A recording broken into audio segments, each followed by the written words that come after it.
पढ़ रहे थे डूंग जी जवाहर जी। जो डूंग जी और जवाहर जी थे ना, वो बाटोद पाटोदा शेखावटी क्षेत्र के थे। और डूंग जी और जवाहर जी पहले थे सामंत।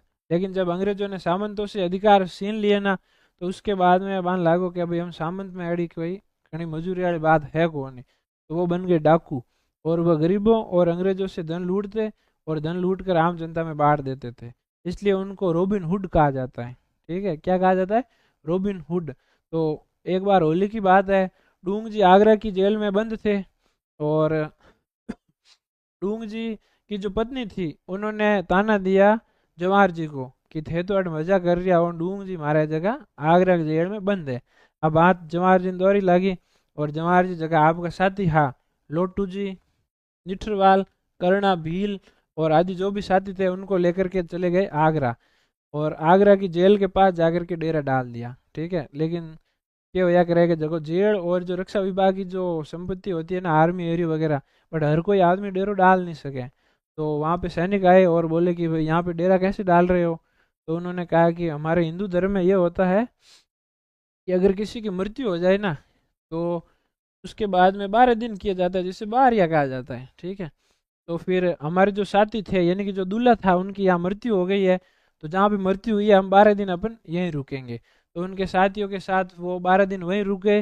और जो लोठू जी निठरवाल थे ना, ये साधु बन गए थे और उपदेश देते, डेली उपदेश देते।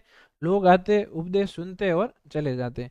तो फिर जो जेल के जो सैनिक थे ना, भारतीय सैनिक, वो भी वहाँ उपदेश सुनने आते थे। ऐसे दिन होता होता 11 दिन होगा। 11 दिन हुआ।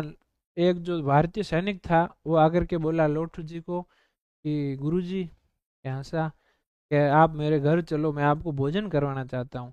तब उन्होंने कहा कि भाई जो साधु होते हैं ना, वो किसी के घर पे ऐसे भोजन करने जाते नहीं है। तो क्या है कि एक जो मेरा परम शिष्य है, वो आपके आगरा की जेल में बंद है।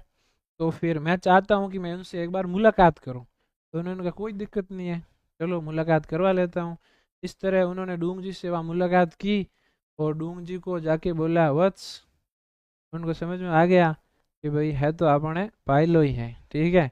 तो उनको मैटर समझ में आ गया कि यहाँ से निकालने की कोई योजना चल रही है। तो उन्होंने कहा वत्स, कल आपका कल्याण निश्चित है। ऐसे करके वो बाहर आ गए।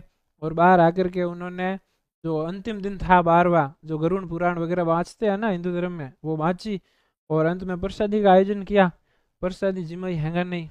प्रसादी के अंदर नींद की गोलियां और दवाई वगैरह डाल दी थी। तो जितने भी सैनिक थे, वो वहीं बेहोश हो गए।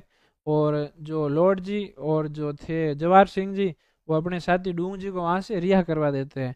और सुनने में आता है कि डूंग जी के साथ साथ आगरा की जेल में जितने भी लोग थे ना, सारे कैदियों को रिहा करवा दिया गया था। ठीक है। ये घटना थी डूंग जी जवाहर जी से रिलेटेड। कौन सी जेल की घटना है ये? आगरा जेल की घटना है। डूंग जी जवाहर जी बारात के रूप में आए थे। ठीक है।